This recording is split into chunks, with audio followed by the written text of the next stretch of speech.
ہم پاکستان جس ملک عزیز میں رہتے ہیں، اس ملک کی حفاظت، اس کے چپے چپے کی حفاظت ہمارا فرض ہے، اور جب اس پر کوئی برا وقت آئے تو یہ ہمارا فرض ہے کہ ہم کھڑے ہو جائیں۔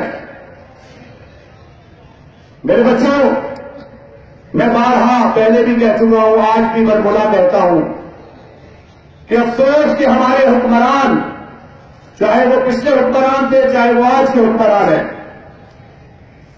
انہوں نے نظریہ پاکستان کو بھلا دیا۔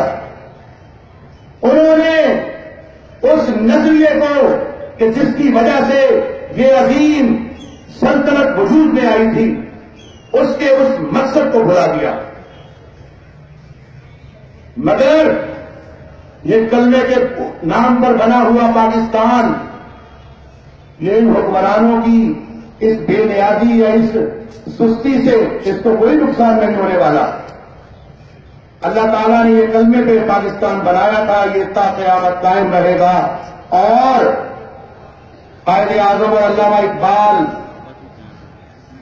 کے خوابوں کے مطابق یہ پوری دنیا کے مسلمانوں کو لیڈ کرے گا انشاءاللہ، اور وہ لیڈ کرنے والے لوگ آپ ہوں گے، آپ ہوں گے۔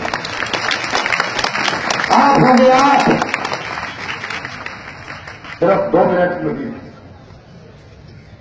اپنے ہاتھوں میں لیے شمع یقین آئیں گے۔ آپ کے بارے میں بات کر رہا ہوں میرے بچوں، اپنے ہاتھوں میں لیے شمع یقین آئیں گے، آپ پیغمبر نہیں یہی آئیں گے، آپ کا حضرت۔